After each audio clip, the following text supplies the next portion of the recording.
Namaskar, good evening, and a very warm welcome to the book discussion on the Hindutva paradigm, integral humanism, and the quest for a non-Western worldview.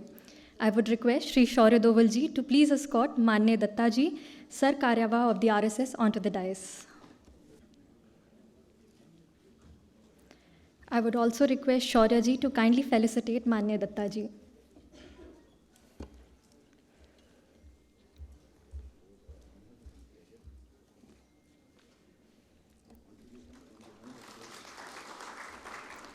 I would request Chandra Vadvaji to please escort Honorable Justice Anil Ardave, former Judge of the Supreme Court of India, onto the dais.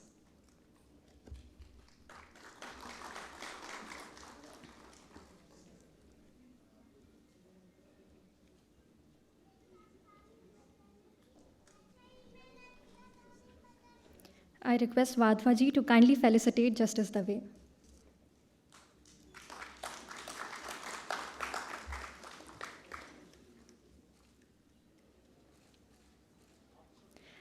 I invite Shri Pavan K. Verma, former Member of Parliament, to please join the dignitaries on the dais.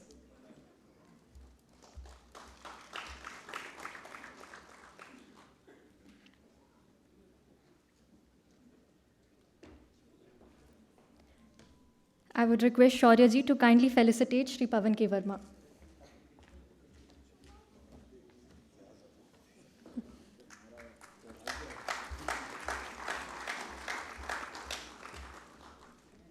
I invite Shri S. Prasannarajan, Editor, Open Magazine, to please join the dignitaries on the dais.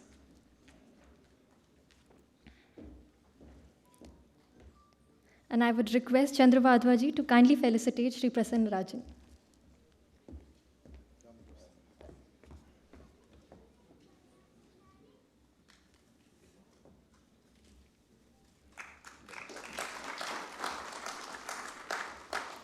I would request Shri Ram Madhavji and Shri Shaurya Dovalji to please take their seats on the dais with our dignitaries.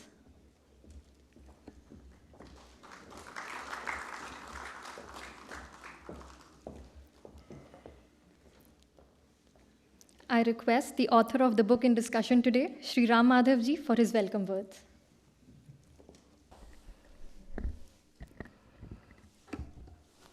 Namaskar.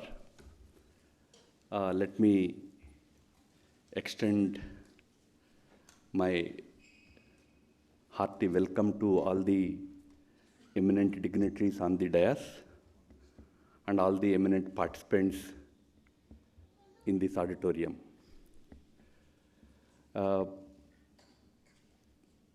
This book is about the ideas of Deen Dayal Upadhyay ji,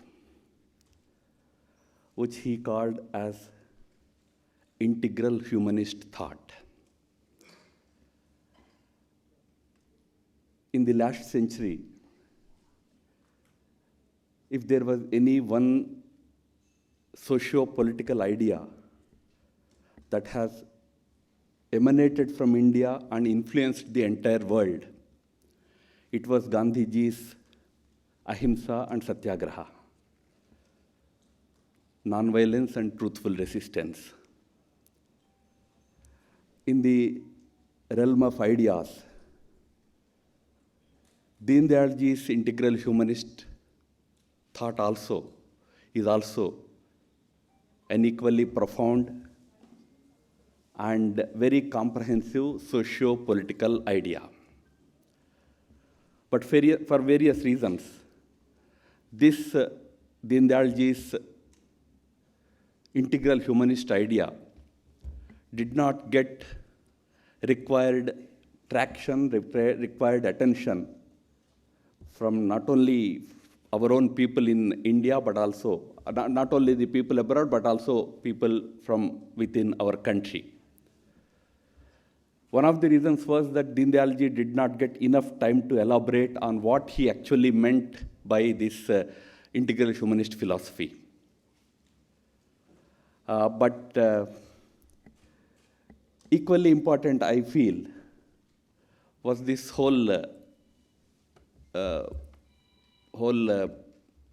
process that happened afterwards, in the sense that the integral humanist philosophy was seen as a very complicated thing. So it is better to stay away from it. Leave it for some academics to write theses, etc. But don't look at it from any pragmatic political prism. So even the followers felt more comfortable with ideas like Gandhian socialism, etc. Subsequently settled for a relatively easier idea of cultural nationalism. They are all important ideas, I have no dispute about it. But integral humanist philosophy remains one of the greatest contributions of one of our own, an Indian eminent scholar.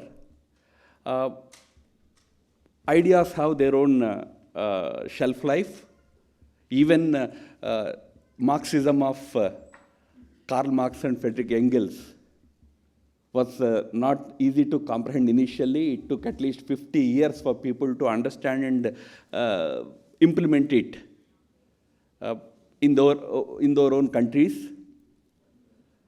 Deen Dayalji's integral humanist philosophy may also look a very complicated philosophy, but a time has come for us in the country and also in the wider intellectual world to turn attention to some of the ideas that this philosophy contained in it. In the history of mankind, certain transitional periods come. There was one transitional period at the time of, immediately after the Second World War in the last century. A new world order took shape. Post the COVID, we will be witnessing another such transition, such transformation happening in the world. A post-COVID world order based on certain new principles is going to take shape in the next decade or so. I feel that in this new transition, the period of transition, we should be able to contribute our own wisdom to the entire global pool of wisdom. Deen Dayalji's Ekatma Manav Darshan or integral humanist philosophy can be a very useful instrument for us in performing that responsibility. I would end by saying what is the objective behind writing this book at this juncture. One, as I said, I believe that every idea's time will come, and Deen Dayalji's integral humanist philosophy's time has come today. Not just me, even many others talk about it. Honorable Prime Minister, right from the forum like United Nations, has talked about Deen Dayalji and his thinking process, how it has great relevance for the changing world today. But we need to take care of two challenges. One is within the country, we are convinced that whatever European ideas that we have inherited in the last 7 decades post the Second World War or post our independence, they have enough for us. We don't have to bother much about any new thing, any new socio-political order. We don't have to worry about it. We are convinced about it. With that conviction also came a very weird feeling that after all, what better can we offer? I believe that while the ideas that we have received from the rest of the world, there are many nobler things in that. We should continue to accept them and implement them, but there are certain ideas that this land also can contribute, this whole wisdom also can contribute. It is time we turned our attention to those ideas. That is one reason. The second reason is that in the world outside, partially in the country also, there is a lot of confusion about this whole worldview, which is generally represented in the form of Hindutva. What Deen Dayalji spoke about in the name of integral humanism, or somebody talks about Indic culture, or somebody talks about Bharatiyata, these are all the same worldview that we all espouse. But there is a lot of confusion globally. Some think that Hindutva is different from Hinduism, it is something, some fascism, it is something else, it is communal, etc., etc. This book is also intended to see if some of those misconceptions can be addressed, especially at a time when there are also efforts to dismantle it without knowing about it. So I feel that this book probably may help those people also, if they have real, genuine quest for knowing what Hindutva stands for all about. For them, this book can come as a help, come in handy for them to understand this whole world view. Just one submission. There are lots of references to the European, the ideologies that had European origin. That doesn't make this book anti-West. In the context that Deen Dayal ji placed his entire discourse on the contemporary European ideas and how as Indians we can respond to them, what can be accepted, what needs to be rejected. That was the way in which he elaborated his integral humanist philosophy. So in this book also, I liberally used description about Western ideas, Western philosophies, Western worldview and all those things, but not as a Eurosceptic or as anti-West, but as a non-Western worldview. Same ideas if I see from a very Indian prism, from my own experience of millennia, my civilizational experience, how do I respond? That's what Deen Dayal ji did in his discourses. This book elaborates on that. So in that sense, I used the subtitle as Quest for a Non-Western Worldview. It's not anti-Western worldview.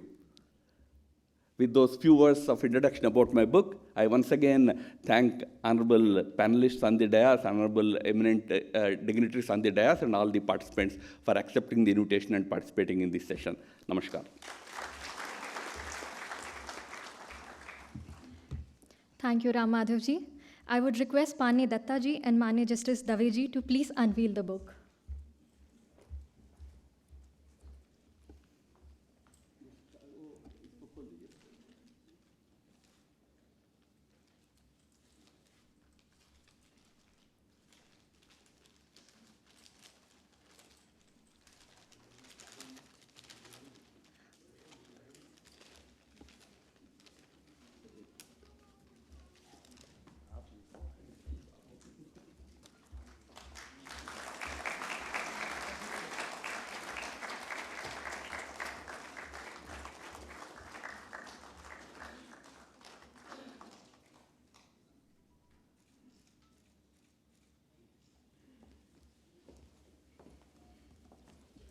Thank you, everyone.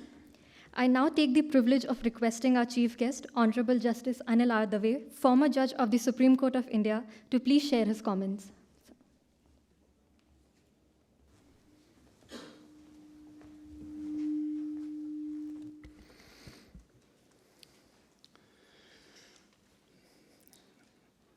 Author of a very well-written book, Shri Ram Madhav ji, respected Dattatreya ji, Shri Pawan Kumar ji, Shri Rajan Pawan ji, Shaurya ji, ladies and gentlemen. 2 days back, when I was sent a copy of the book and I was reading the book, my son came to my room and he just saw the name of the author. Being one of the fans of Shri Ram Madhav, he told me, Papa, when you read this book, please give it to me, I'll also go through it. I gave my first lecture there. I said, Nachiket, Francis Bacon said, with regard to books, he said that some books are to be tasted, some are to be swallowed, and very few books are to be chewed and digested properly. I said, this is the book which belongs to that category which is to be chewed and digested properly. Don't tell me that you would like to go through the book. And poor chap said, sorry, Papa, I didn't know this thing. But I said, if you want to read it thoroughly. Don't tell me that you have gone through the book, because I have been reading this book for 4 or 5 hours and I have just gone through, only not read properly, 2 or 3 chapters. It is really full of information. He being a person of new generation, I told him that you must read this book.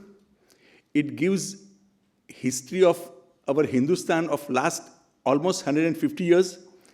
It talks about our society. It talks about political things. It talks about our freedom movement, economy compared to other countries. And it gives lot of information in addition to the philosophy which late Pandit Dindayal ji had. So I told him, and now I'm telling you what I felt. It is really an encyclopedia. I mean, the way in which he has covered, one would really feel that yes, he has rightly become an electrical engineer. He has got a precision of that type, because you see, engineers have to be very particular. So with great precision, he has written. As a student of political science, he has covered so many things, perhaps without any bias. He has said certain things very frankly. Otherwise, normally a biased author would say something of his own view, I mean, ignoring the other correct view. He has not done that. So I really enjoyed reading portion of the book, which of course I'll be completing subsequently. But I really liked it. And I firmly believe that the young generation, those who are, I mean, nearing 30, 35 years, and those who do not know much about our history, they must know this thing, and they would know so many things upon reading this book. Honestly, though I'm 68, I've lived a long life, but still I think that I also studied quite a lot, many things, because he has covered so many things. Apart from RSS and other things, philosophy of Dindayal ji has been very nicely covered. Very nicely covered. Honestly, I didn't know much about that. And he has written in such a lucid manner that any person, any layman would understand it very nicely. I need not say more about Sri Ram Madhav, because you see, after, I mean, without getting married and getting into entanglement of marriage, etc., he decided to serve the nation by joining RSS. It's a really very good thing. There are very few persons who can really do that. Of course, here, in case of RSS, all pracharaks, those who have devoted their lives to the nation, they all do it, and he's one of the such great personalities, and really I adore him for all these things. I am really, like you, keen to know about the discussion which we are going to have, so I would not like to take much time. I really convey my good wishes to Sri Ram Madhav, and I am very sure that more and more people will take due advantage of this book. They will read it thoroughly. They will know something about our country, our glorious past, our last 150 years compared to other countries, how great we were. All these things can be known in a nutshell here. Thank you very much. Jai Hind. Thank you, sir. I would now request our first discussant, Shri Pawan K. Verma ji, former Member of Parliament, to please share his views.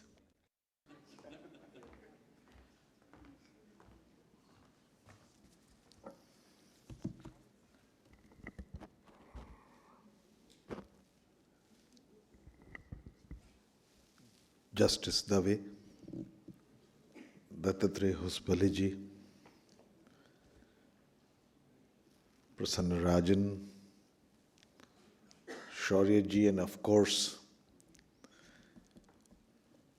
today's hero and Dulha Ram Madhav ji, for the book he has written. And I want to congratulate him. I want to congratulate him for having brought into the mainstream of discussion a point of view, a thought process, a perspective based on deep chintan, which was perhaps not fully recognized in the discourses that took place post-independence. And that is the contribution of Dindayal ji.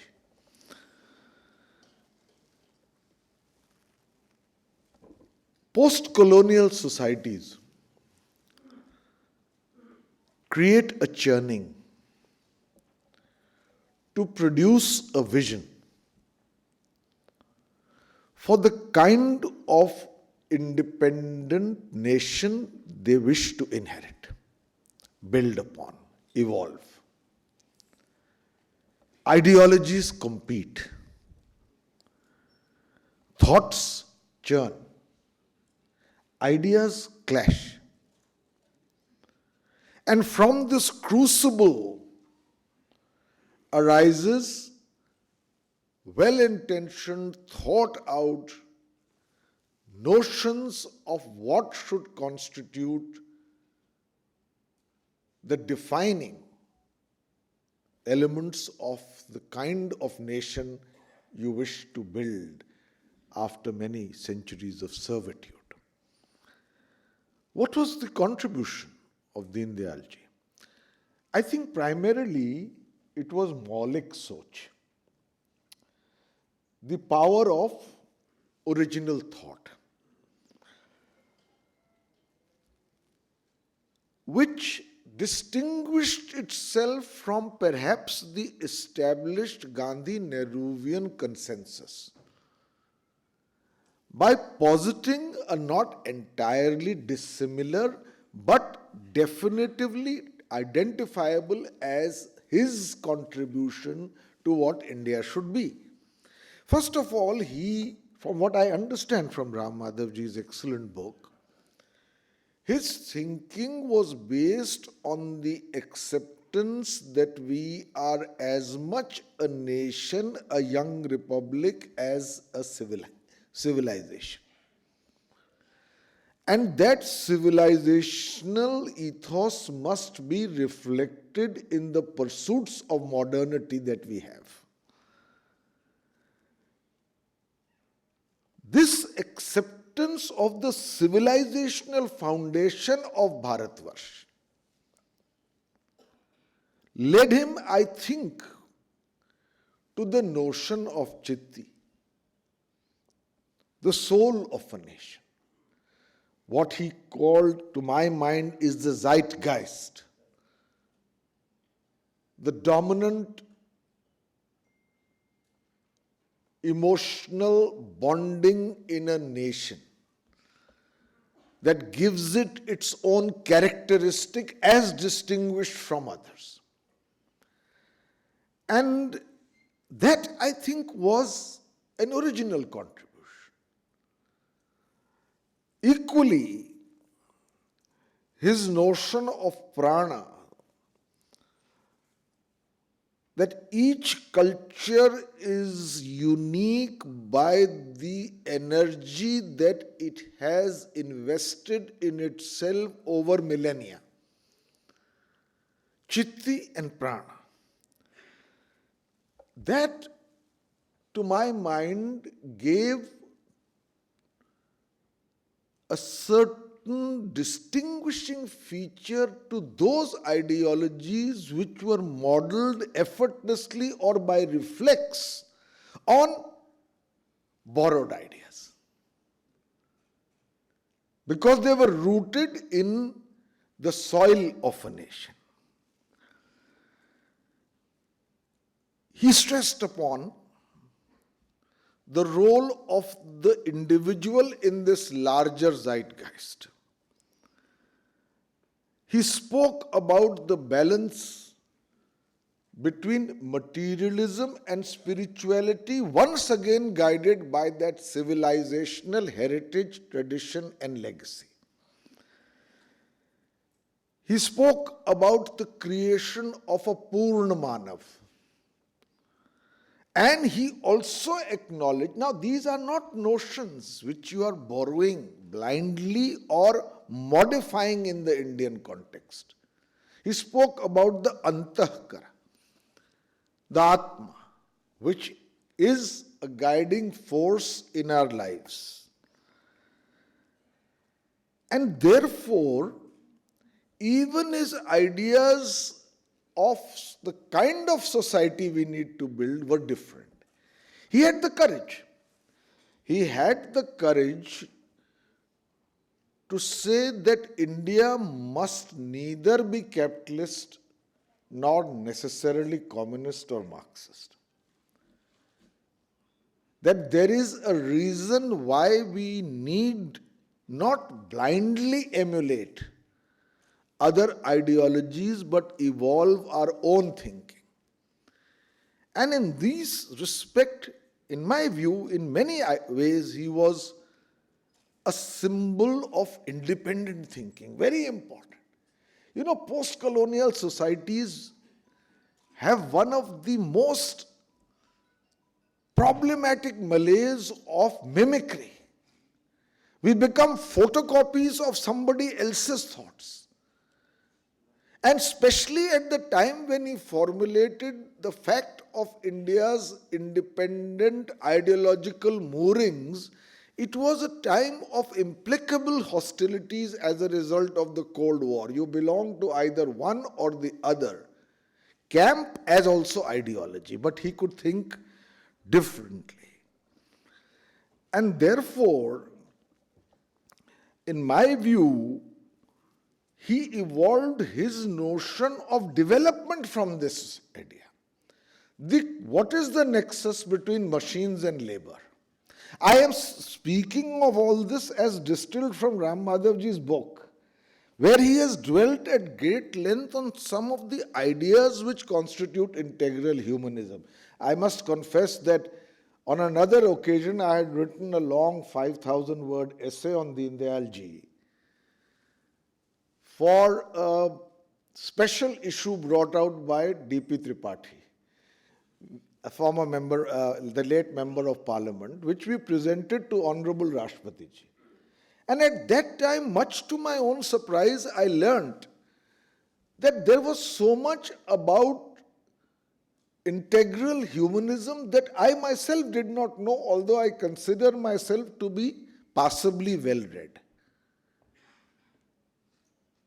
Because it did not figure in the dominant discourses of a formative period of our national evolution. And so, these ideas where he speaks about the nexus between machines, because machines were becoming more and more an intrusive factor in the story of development, and the human being and labor. What should that nexus be? How do we preserve the dignity of labor and ensure development which is congruent to your own indigenous needs, so that it is not a copy-paste job from outside, but something that is responsive to the objective conditions in your own country? That is important. And the adaptation of technology. Now, these things interest me. Technology has become our master today, as it should. We are moving towards the knowledge economy. But the interface between technology and the canvas of a civilizational entity, how does it gel, meld, mold our ideas rooted in the soil? And that is a very important thing. There were things, Ram Madhavji, I must share with you, on which I have questions also. Deen Dayal Ji says that Chitti is faith neutral. In fact, he has said a Hindu does not discriminate between Ram and Allah. And to my mind, and I have referred to this in my own book, The Great Hindu Civilization, recently, he saw it as an idea that need not get embroiled in the current disputations of faith. It's faith neutral.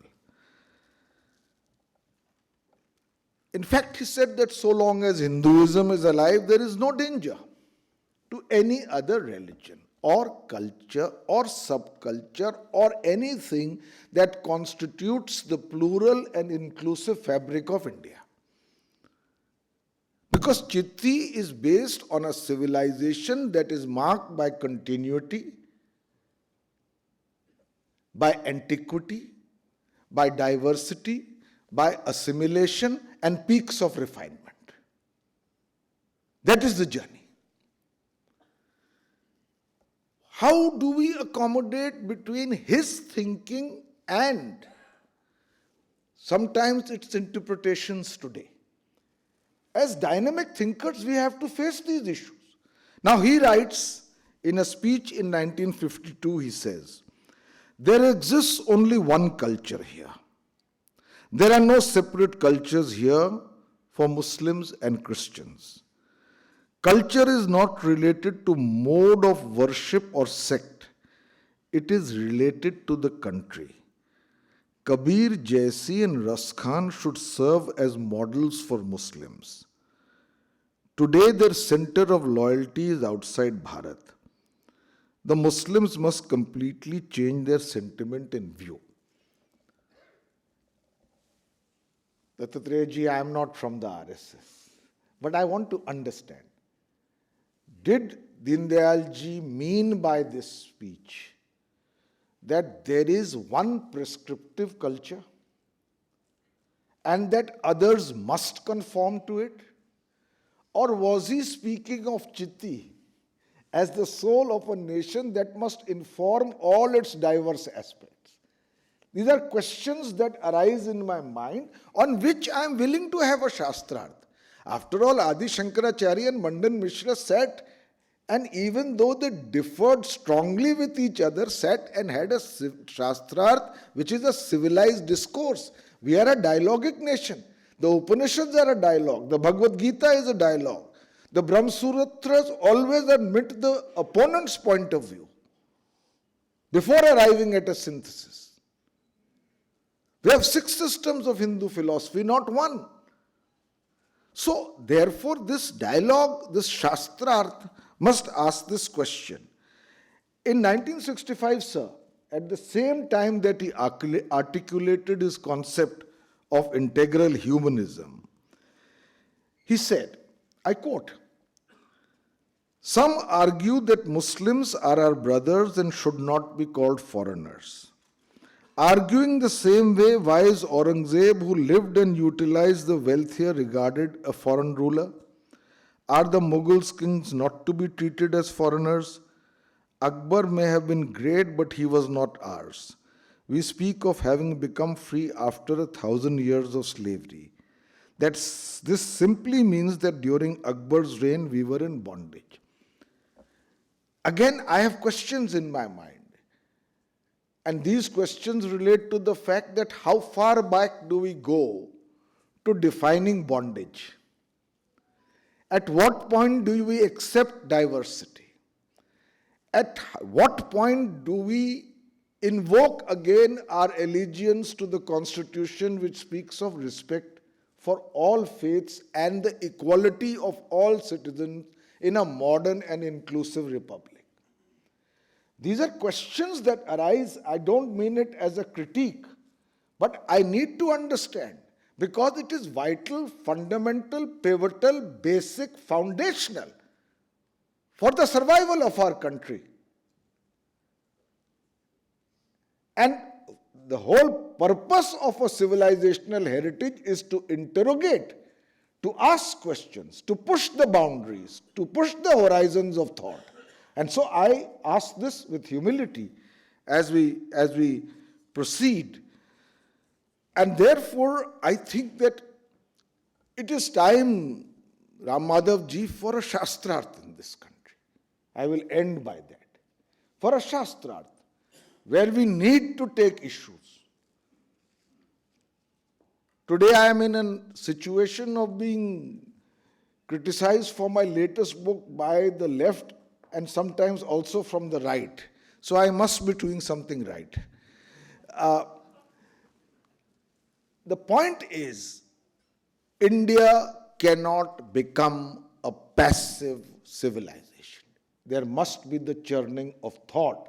And in that context, I strongly welcome the book written by Ram Madhav ji. I would urge not only the converted, but those who have yet not been exposed to this Maulik Soch, this strand of thought, to read, to understand, to ponder, to explore, and above all, to question. Thank you.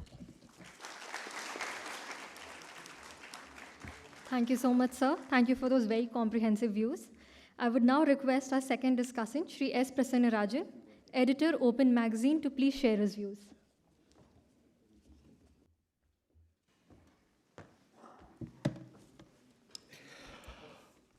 Good evening, and distinguished guests on the stage. First, my congratulations to the author, because every movement requires an intellectual foundation. Because like every revolution has to be validated by the scripture, an ideology, a text, a defining, abiding text. The text forms the ideal, though we know that the people who implement the ideal always goes wrong, because there is always a huge gap between in the actual and the ideal. So here, Mr. Ramadhav presents a book which is an ideal version of democracy, which he calls Dharmic democracy. So this book is important. It is not only important, it is necessary. Why? Because there is a profound change in India in terms of politics, culture, civilizational understanding.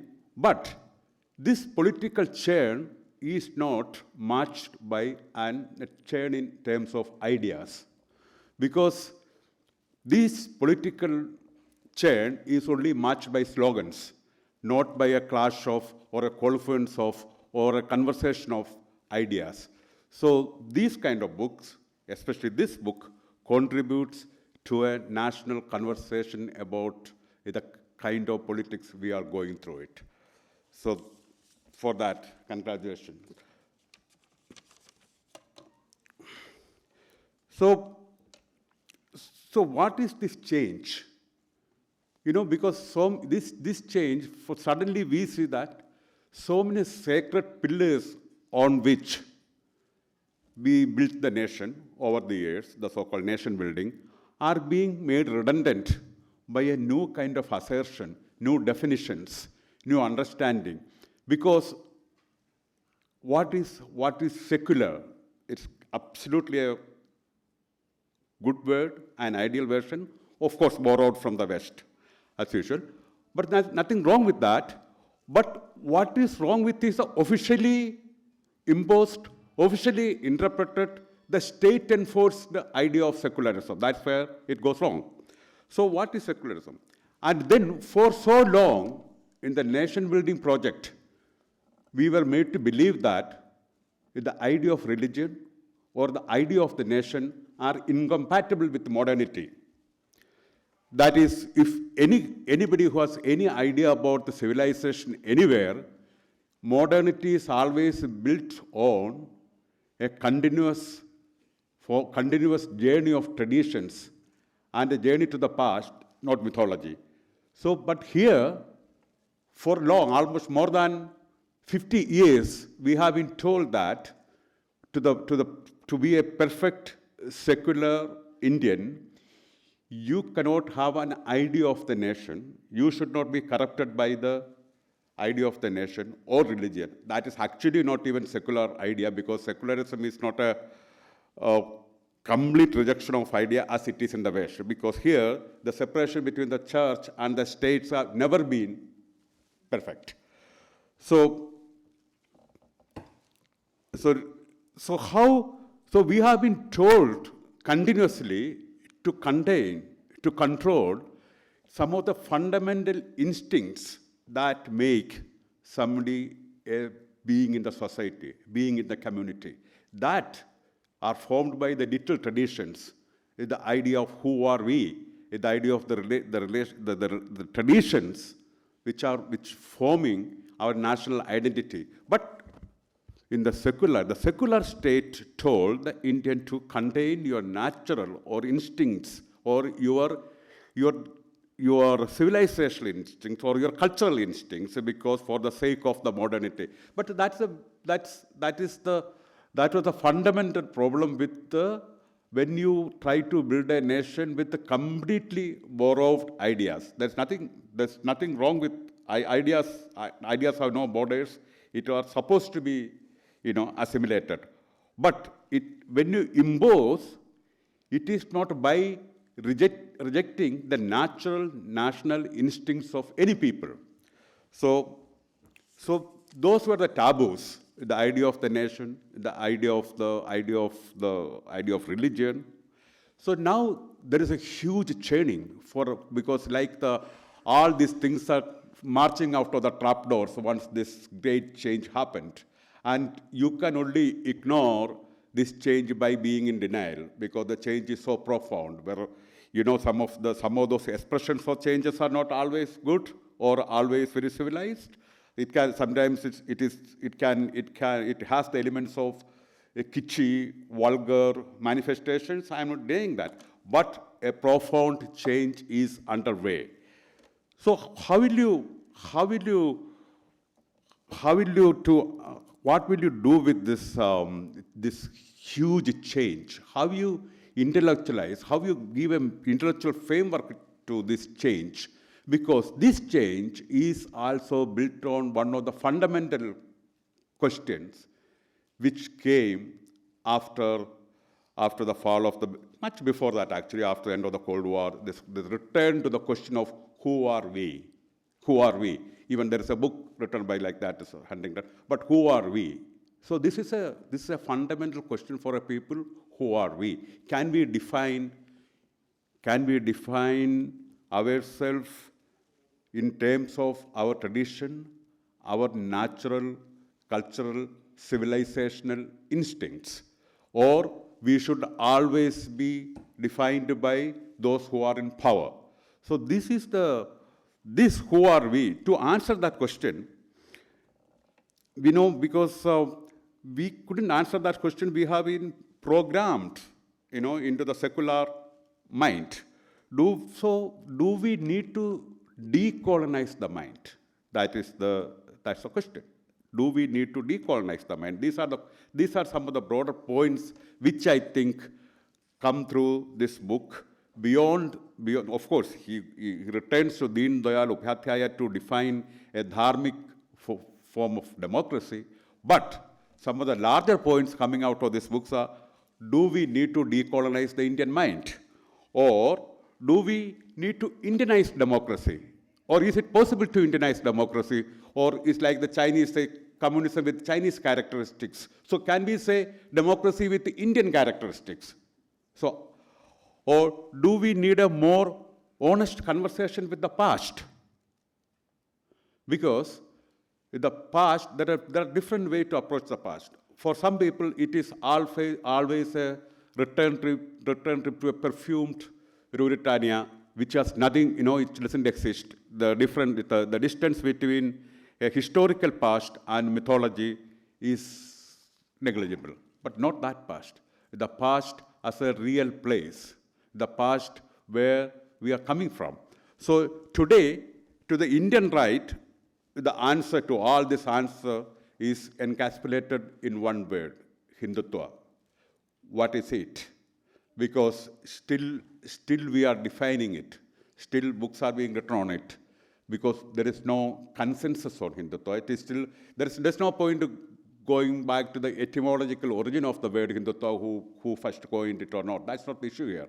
But Hindutva as a political system, in real time, in the real world, what does it mean? Is it in clash with what we think modernity should be? Is it a return trip to a mythology which exists only in the mind of the crazy nationalist? Or is it a much more healthy conversation with the past to identify, to answer who we are? So Hindutva, what is this? This, in real term, as a cultural civilizational system with a moral core. That is what coming out of this book is, that Hindutva is a political system, more than a political system, it's a cultural system. It's a civilizational system with a moral core. And that morality is called dharma in this book. That is still, that's a word, very elastic a word, dharma. Now we are told it is not the same as religion. So what is dharma, which is still in a modern idiom? What is dharma? Of course, it is a moral, ethical code of conduct in the affairs of the state or the affairs of an individual. But how can democracy get an adjective called dharma? Democracy with a moral content. Because, the last more than 10 years, one of the most anatomized item in the marketplace of ideas is democracy. Because on the extreme side, people think that everything is wrong with democracy because it is a system which achieves very little. Because then somebody came out with the idea of epistocracy, because the rule of the lofty, enlightened, knowing people. But on the other extreme, we have thinkers who believe that democracy is still the best deal we have got because of its elasticity. Because ideologies have this dead certainty about them, but democracy is uncertain. It's elastic. It can include any contradictions. It is like a gunny bag. It can include everything. But that is a beautiful thing about democracy. So what will you do? What will you do with this democracy? But how can you add a moral content to this democracy? This is what Mr. Madhav is saying in this book in so many words. And for him, his role model is Deen Dayal Upadhyaya. For Mr. Verma, he spoke at great length about him, so I don't have to say anything about the thoughts of Deen Dayal Dharma. But the core, because is that I think it is all about injecting or introducing a dharmic, which I will call for a moral element to democracy. But so again, we return to this old question, the creation of a dharmic man. That's a bit problematic here, because throughout history, most of the ideologies always wanted to create a new man, the perfect man. So that was the problem with communism, that what happened to the new man? Because somebody has a complete copyright over the conscience of that new man. So it was, in the end, that it was totally an artificial man. It was a golem. So this is to some extent, the same thing happened with the Nehruvian new man too. Because the Nehruvian new man, because what was Nehruvian new man? This is created with the lofty ideas of the secular, scientifically tempered new man, uncorrupted by the vices of the nation or the religion. That's the new man. That was also an artificial man. That's a golem. He didn't survive. That man collapsed. So what is then? So we have to preserve this dharmic man. What has to be done? So can the Hindutva in power can sustain the dharmic man? Can Hindutva in power can maintain the moral content of democracy? This is the challenge, and this is the challenge. This book, with lot of argumentative refinement throwing in the public arena. So it is so for that.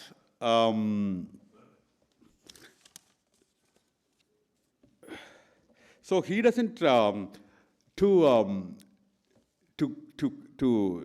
celebrate a dharmic man in the current context. What Mr. Ramathav does is that he doesn't reject the ideas, the vehemence with which Deen Dayal Upadhyaya rejected. I think Deen Dayal Upadhyaya, to some extent, in my reading, he was a rejectionist.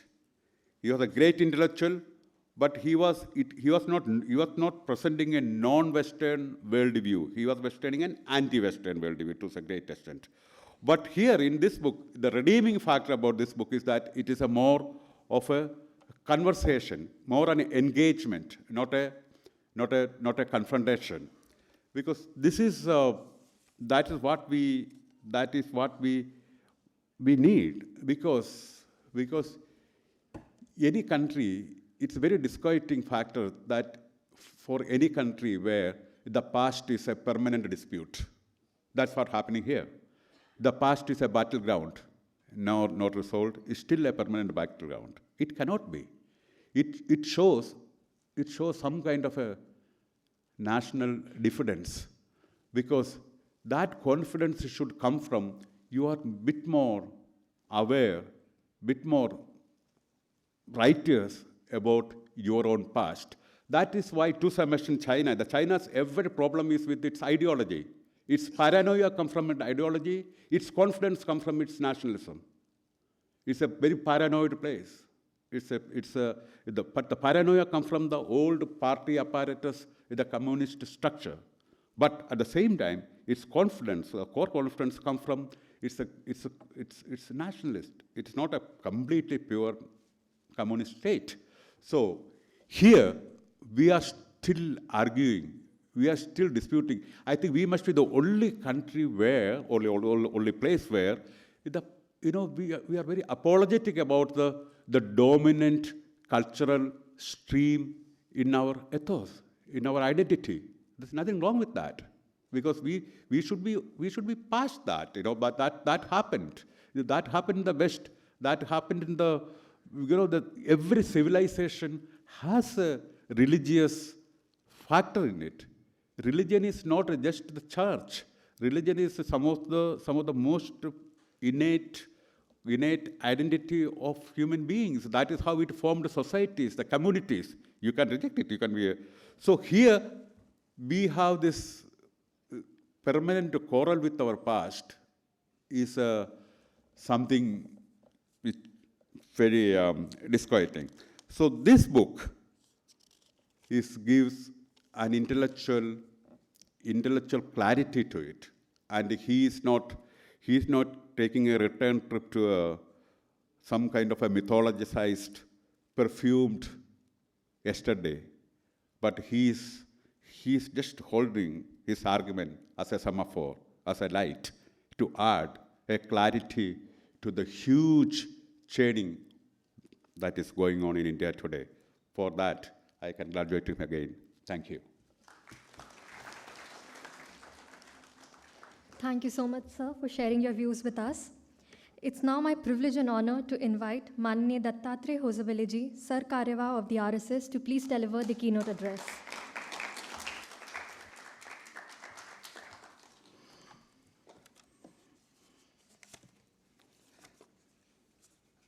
Respected Justice Anil Daveji,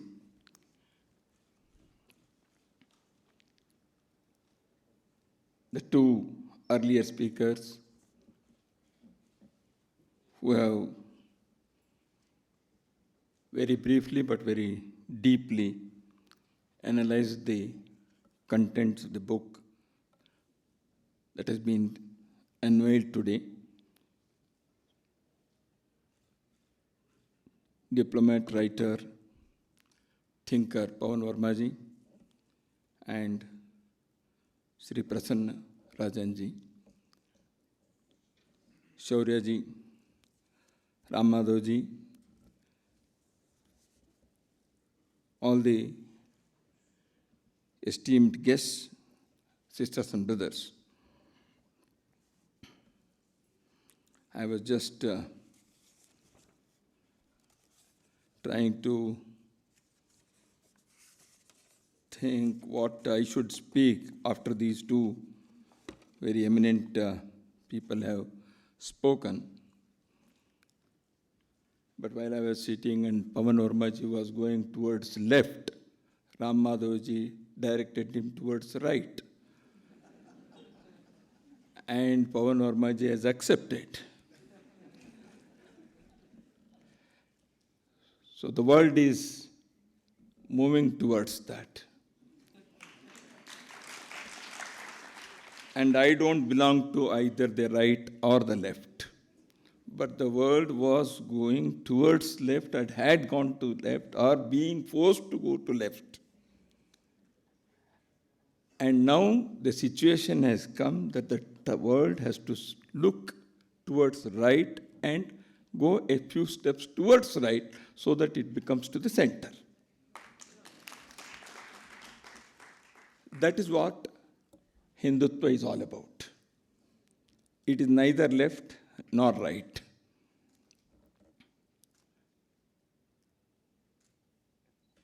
Many questions have been raised, and many ideas also have been offered and presented here. In the context of the book, I need not say much on that. Why this book? My dear friend, the author of the book, Ram Madhav, has already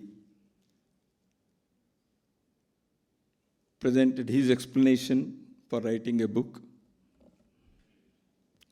particularly this book. And Justice Dave has said that this is the book to be chewed and digested. And very rightly he pointed out that this is the book for not the people who are of the yesterday, but who are of tomorrow.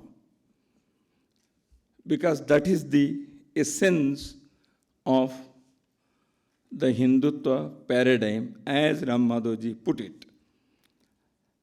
These are not my words, Hindutva paradigm. Because the book, which is based on integral humanist thought or integral humanism, as Deen Dayal Upadhyaya ji put it in those days, and later on many of his followers, I should say, in the ideological journey, have chosen to call it,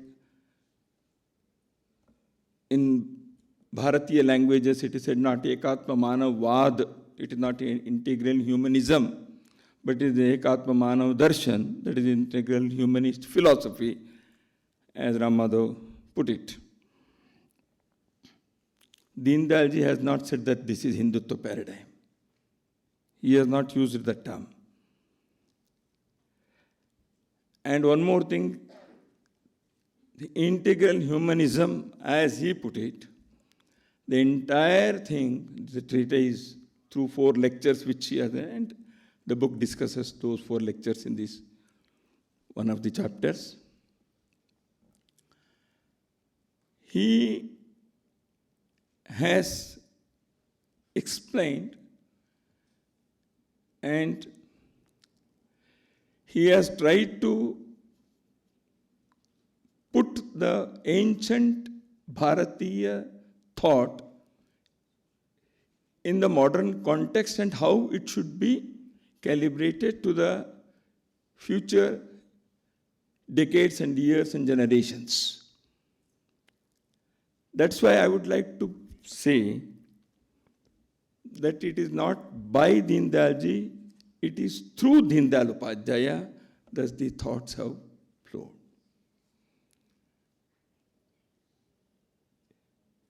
Because it is not a new political ideology that Deen Dayal Upadhyaya has presented, though it is put in as a political philosophy or ideology for the modern times, and the Bharatiya Janata Party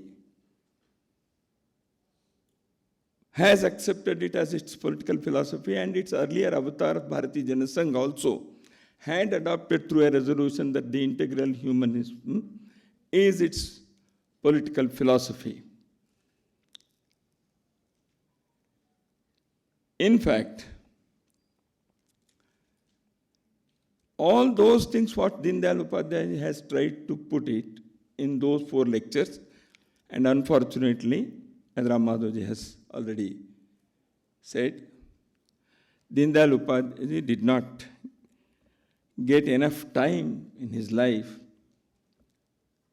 because within 2-3 years, he was assassinated or died in a very suspicious way.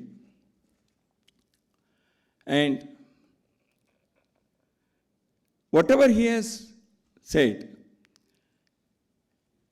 has been said in different contexts, in different ways, in the entire Bharatiya traditions, right from Vedic period up to the modern times, by various sages, scholars, interpreters, and all. That's why Deendayal Upadhyay cannot claim that these are my original thoughts. And he didn't. He has presented it for the modern times. Now the thing is, the book, as it is based on this integral human philosophy, we will have to discuss this and also the present day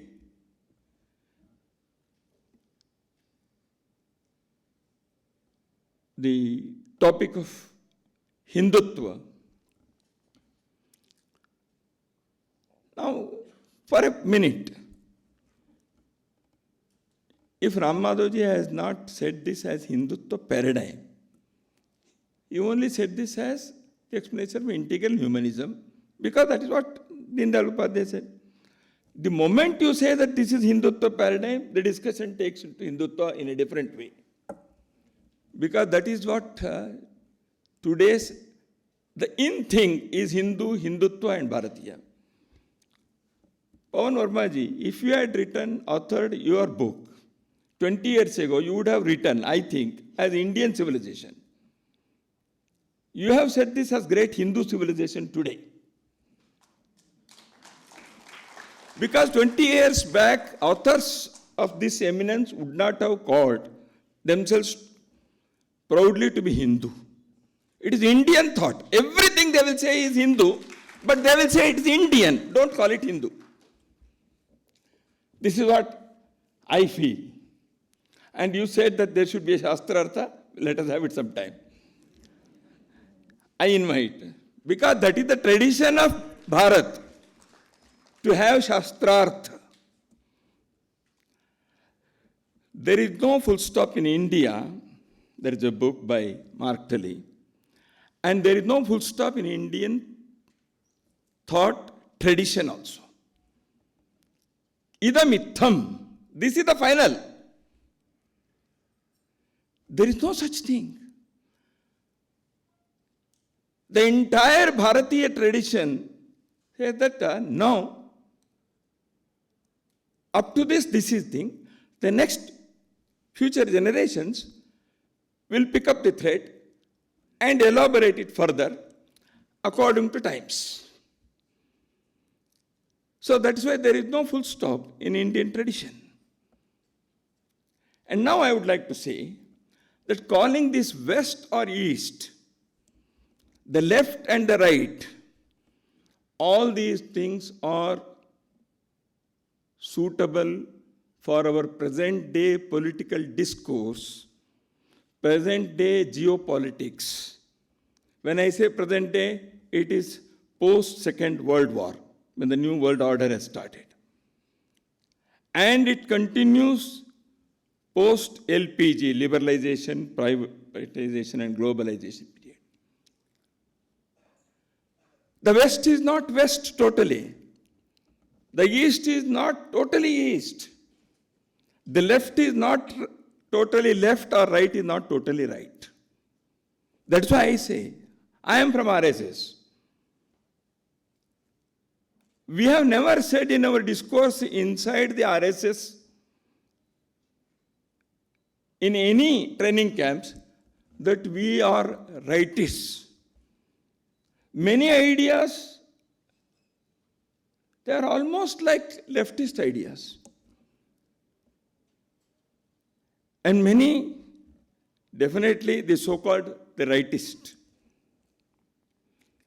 That is why the geographical, cultural, or geographical or religious divide, or the political divide of the left and right, or the west, east and the west, I think though all those things have blurred and dimmed and melted.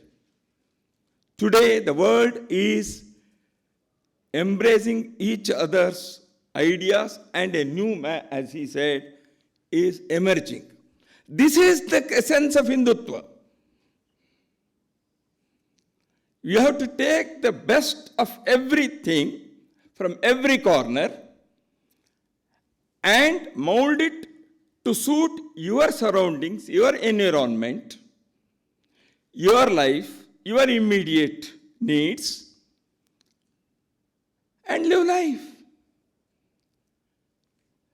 We have started a quarrel and a conflict on the so-called political ideologies of the left and the right, the capitalism and the communism. Both have died their timely death.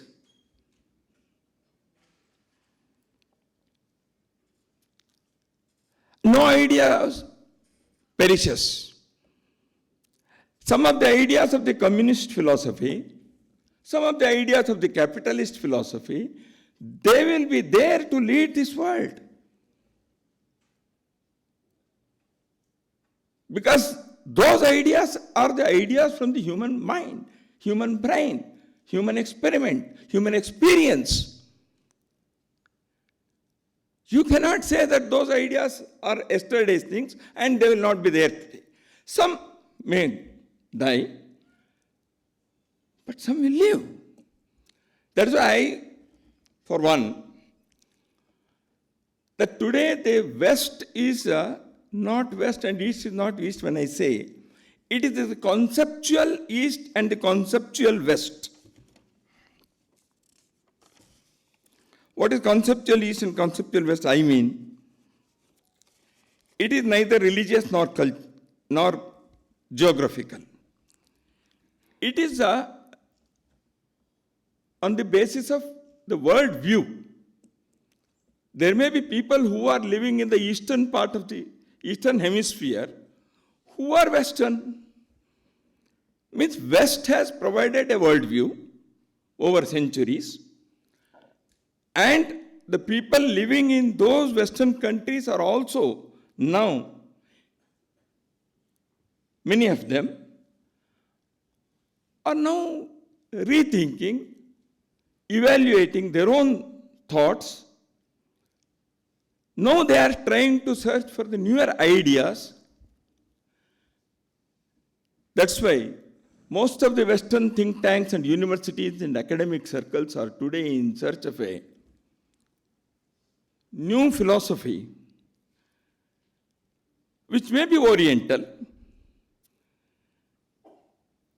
There is no hesitation and need not be.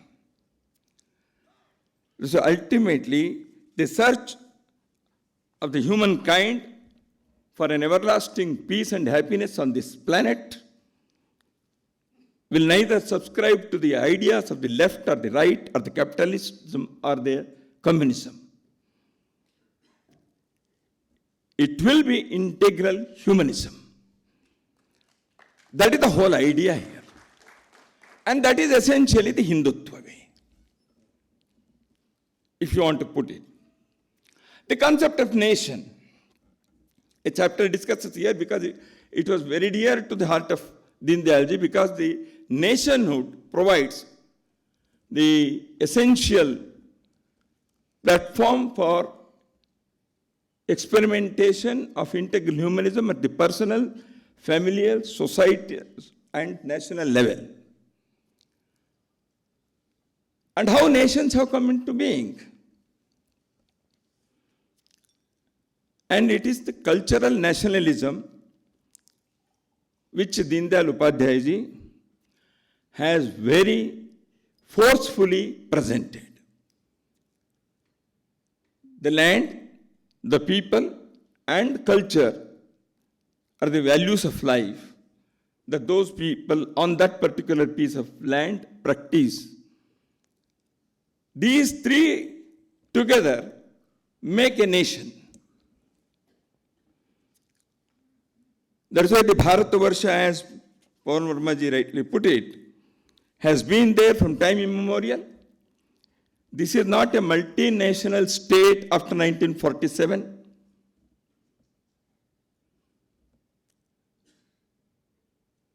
United States of America might have been one. USSR of the years was one such. Because many nations were brought together and a state was established. And in the late 80s, as we all know, the USSR started crumbling, and two German states with one nationhood, they came together. All happened in the late 80s because the nationhood, the national identity was being experienced by the people, and those were the very years when Sri Rama Janmabhoomi movement reached its peak in Bharat. So the national identity of the people of Germany, East and West, who were divided on the political lines because of the situations soon after the Second World War, they did not forget their nationhood or the national identity. The Berlin Wall was demolished by the very people or the next generation of those people. And they embraced each other. What was the compulsion? Why at the same time, during the same years, the USSR got dismembered, disintegrated into many nations? Because they were brought to make one state. So any forceful division or unification will not sustain. That is the lesson of history. So culture is the basis for that. Prasanna Rajanji has referred to Who Are We by Samuel Huntington, and his another book is Culture Matters.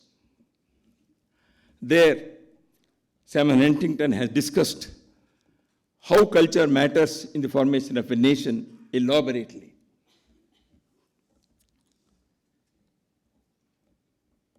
So now,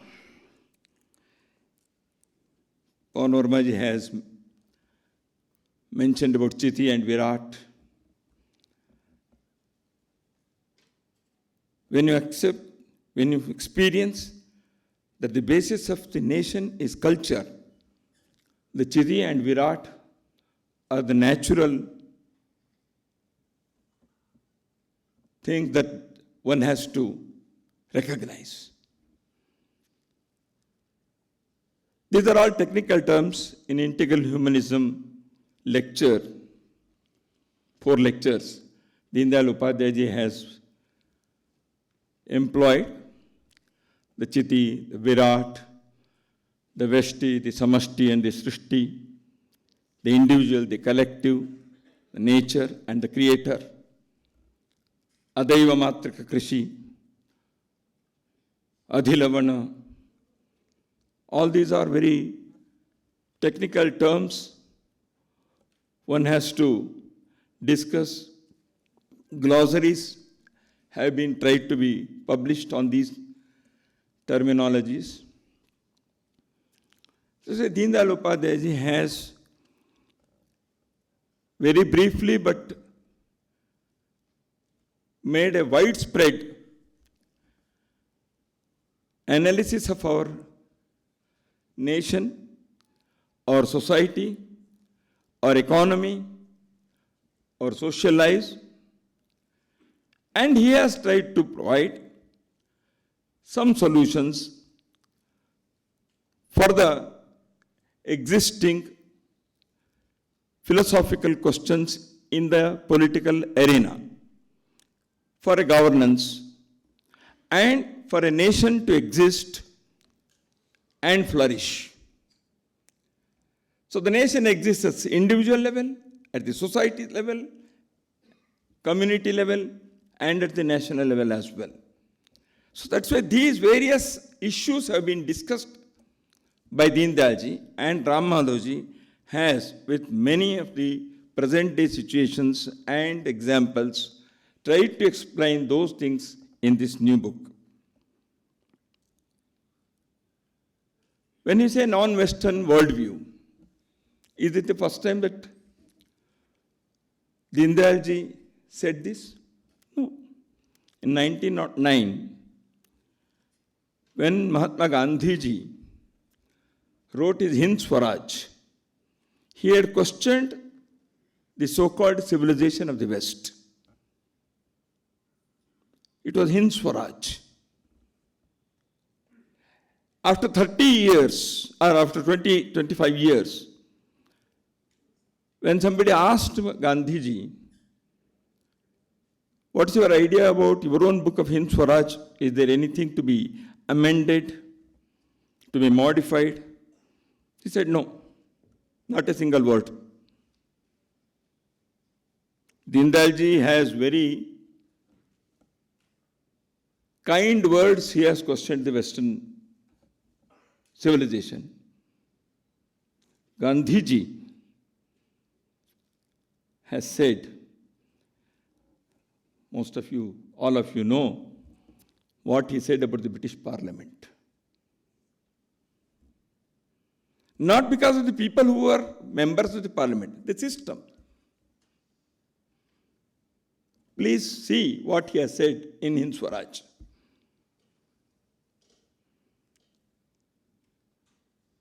He did not accept the judicial system of the British. Sir, you have been one of the eminent persons of that system in this country, and recently the Chief Justice of India. He has said in a seminar that the Indian judicial system is not suited to this land. Honorable Chief Justice has said recently, 10 days back. I have read in the media. Why? So the colonial remnants are still not only living in this country, they are working, they are ruling the system, the governance, and our minds. Unless our minds and governance, our systems and society, our education and our political systems are liberated, at least during this 75th year of independence, we will not be achieving full freedom. That is what the non-Western world view will indicate us to do.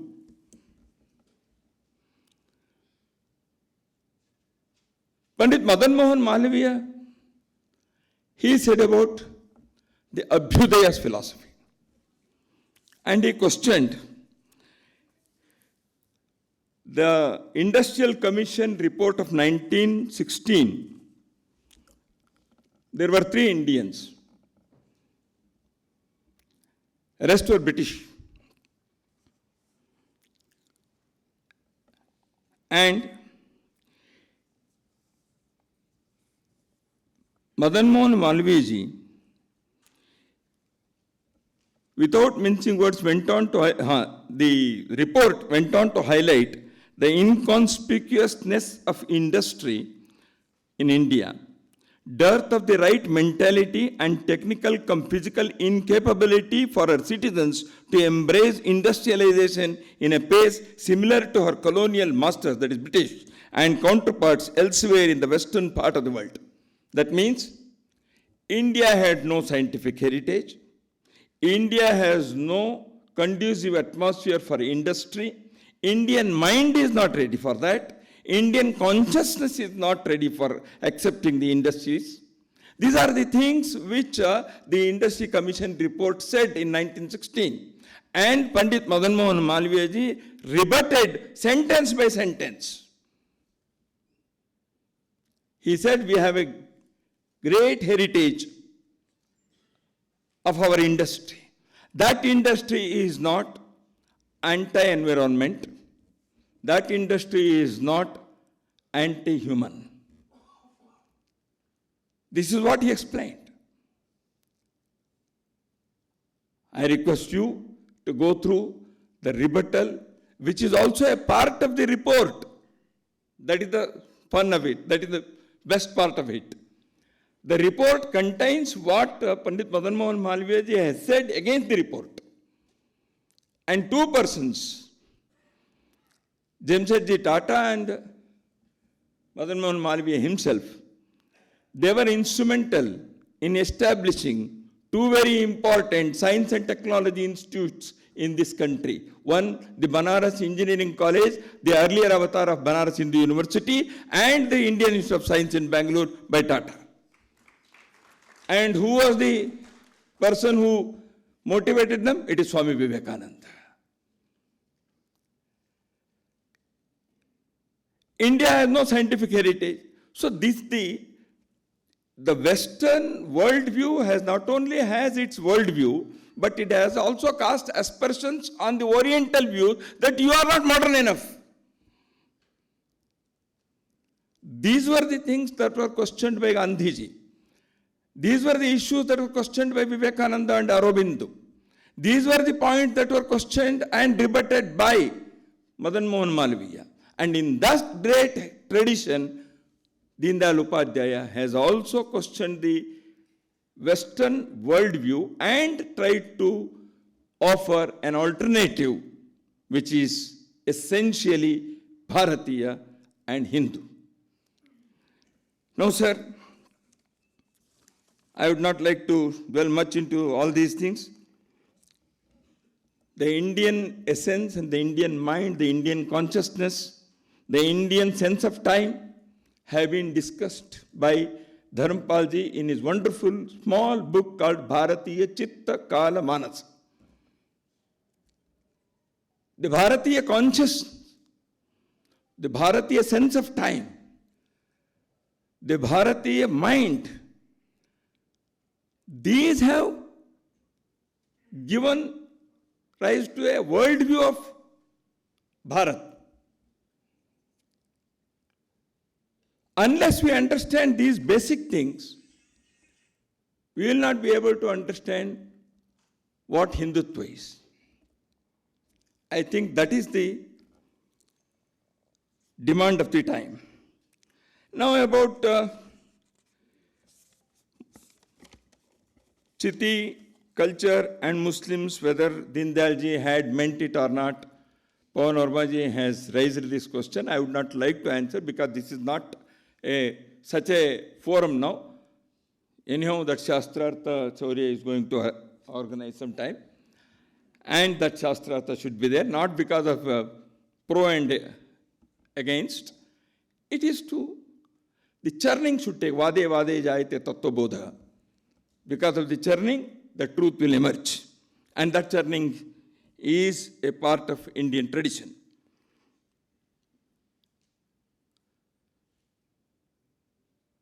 About culture and Chiti, and whether the minority, the Muslims and others belong to this or not, whether they want this or not. Justice Muhammad Karim Chagla, he said, I am a Muslim by religion and I am a Hindu by culture. What does he mean? Pandit Jawaharlal Nehru, the high priest of secularism in this country, said in Aligarh Muslim University, in front of the students of the university, I belong to a great heritage and I am proud of it. Do you also belong to that or not? And I feel you belong to that. What did he mean? What is that heritage? And Jawaharlal Nehru in 1961 or 2, in the fag end of his, in the Madurai conference, he said, a silken bond unites all of us. And that is why I pay my homage to our forefathers, our ancient people of this land, who have established the tirthas and tirthakshetras in different parts of the country so that this country becomes one country. This is what Jawaharlal Nehru says, not an RSS man. Dr. Ram Manohar Lohia, a socialist, has written a wonderful essay titled Rama, Krishna, Shiva. If you remove the author's name, you will feel that it is written by Vivekananda. And he says that it is the Ram who unites the country from north to south, and it is Krishna who unites this nation from east to west, and it is the Shiva who is present everywhere in this whole land. A socialist, not an RSS man. Sir, that's why when the cultural nationalism, the Indian worldview, Indian tradition and philosophy, and how they provide a non-Western worldview for the people, for the entire humanity, so that people can live happily without disturbing the social unity and harmony, the environment, nation's good, and at the same time with international outlook. That's possible. And that is what integral humanism wants to provide or say or declare. Sri Ram Madhavji has done a wonderful job by authoring this book with the present context and for the future generation, as Justice Dave has put it. I congratulate him for this wonderful academic work that he has done, and also I thank the organizers for giving me an opportunity to be in the midst of you today, although I have said some sporadic ideas. I know they were not very neatly arranged presentations. And I welcome a series of Shastrartha on all these issues. Not that I would like to answer, many more people are there to participate, indulge in such a academic love affair. Namaskar.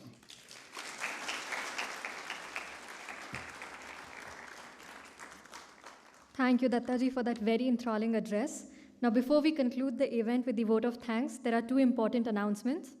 Please do join us for the high tea after the event at the Hub and Charminar right outside the auditorium in the garden. Also, the book is available at a special price right outside this auditorium for those who may be interested in purchasing it. I would now invite Sri Shaurya Dovalji to please deliver the vote of thanks.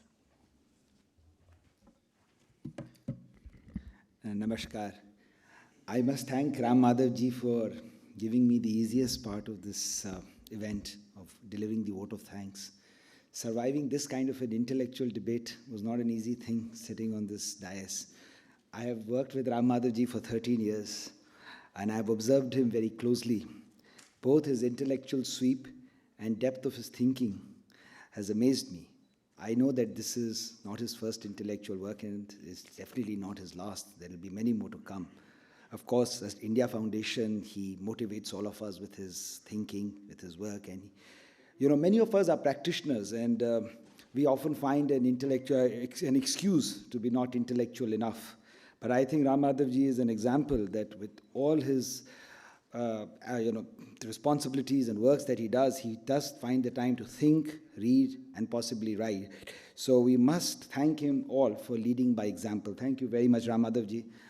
As I said, I wouldn't like to comment on the book, but I would like to take this occasion to thank Manya Dattaji today for joining us, Justice Dave, Shri Pavan Verma Sahab, Prasanna Ranjan ji, the publishers of this book, Westland, all our friends and well-wishers for joining us this evening, our friends from the media, and then finally the India Habitat Center for all their hospitality. Thank you very much, all of you, for being here.